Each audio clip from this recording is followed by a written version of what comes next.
A nova lei licitatória, por exemplo, ela exige agora controle. Ela fala 80 e poucas vezes da palavra controle. É a solução. Gente, vamos voltar para o nosso país, Brasil. Governo Central, União Federal. Entes federativos, Distrito Federal, onde tem a sede. 26 estados. 5.568 municípios. São os entes federativos. União, Distrito Federal, estados e municípios. É a distribuição não só territorial, mas de autonomia de governo.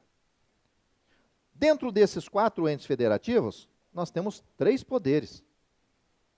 E eu disse anteriormente que antes de 1889, proclamação da República, nós tínhamos um 4º poder, que era o poder moderador. O poder moderador era o poder do rei. O rei dava a última palavra. Lembra a história de palavra de rei? A última palavra é do rei. Mais ou menos isso. Você olhar, procura no Google a Constituição do Brasil de 1824. Tivemos a independência em 1822, em 1824 já ganhamos uma Constituição brasileira, mas ainda monarquista. Era uma Constituição que você vai encontrar nela lá dizendo, por exemplo, que a religião oficial no Brasil era a Igreja Católica. Depois disso, fomos avançando para o tal do Estado laico, separar Estado é uma coisa, Igreja é outra coisa. 1889, proclamação da República, Marechal Deodoro da Fonseca assume. 2 anos depois, nasce a 2ª Constituição do Brasil, mas a primeira Constituição da República, que foi 1891, surgiu a primeira Constituição dizendo que nós éramos Estados Unidos do Brasil. Procura no Google, Constituição 1891, nós somos Estados Unidos do Brasil. E aí a gente depois foi mudando para a República Federativa, que eu já expliquei aqui. Bom, esses entes federativos todos hoje, eles são interligados, têm autonomia relativa, é como uma família mesmo, ou como uma empresa. Tem hierarquia, tem coisas que só o dono resolve, tem assunto que você resolve, tem coisas que um grupo resolve, tem outras coisas que o outro grupo resolve, e assim nós somos nos auto-organizando. Indo lá para o município, que é onde vocês atuam, o município só tem 2 poderes, viu? Esses 4 entes federativos, nós temos então os 3 poderes, mas a Constituição disse que o ente federativo município, 5.568, ele só tem a sede de 2 poderes, do executivo e do legislativo. O poder judiciário, ele começa com a sua sede, a sua atuação, a partir dos estados. 26 estados, Distrito Federal, cada um deles tem um poder judiciário. Nós temos os 3 poderes, mas o município é uma figura de desmembramento que só tem a sede dos 2 poderes. Executivo, a sede nós chamamos de prefeitura ou de paço municipal.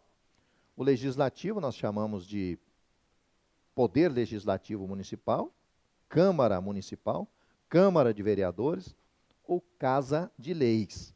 São os nomes aí, ou nomenclatura que nós damos para o poder legislativo. Bom, para governar então esses poderes, agora mais recente é que nós ganhamos a autorização de escolher essas figuras. Já tivemos fase no Brasil que a gente não escolhia, nem prefeito, nem vereador.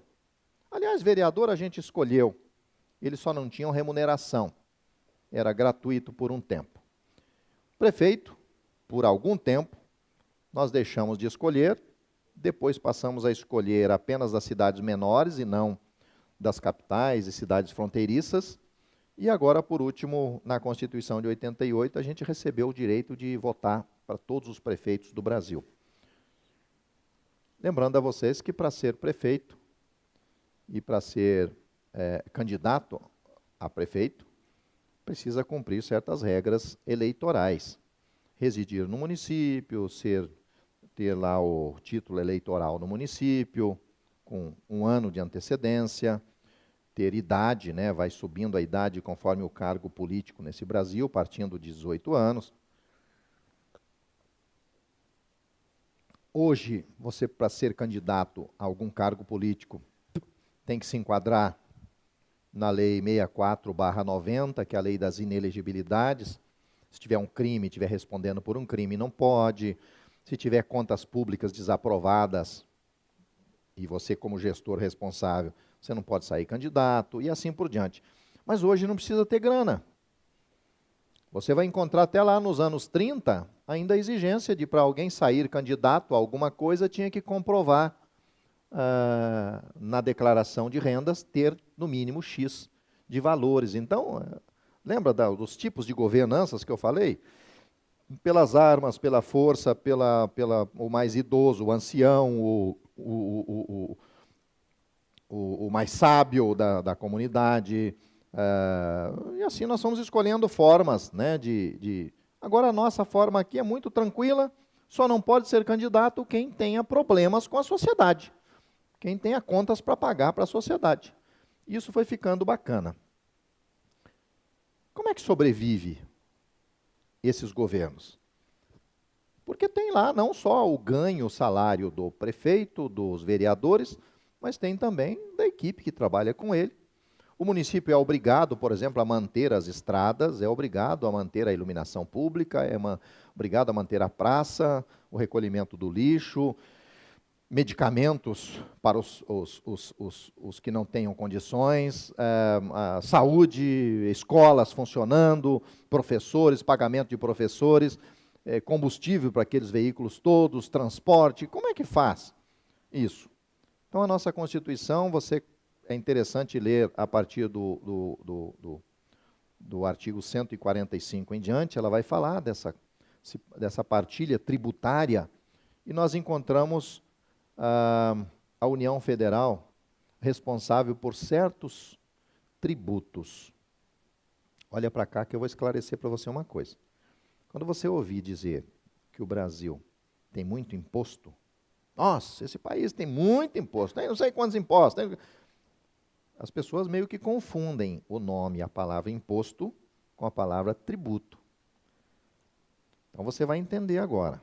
Tributo é o gênero. Tudo que o poder público cobra é tributo. Mas aqui debaixo desse guarda-chuvas tem as espécies. Imposto é uma das espécies.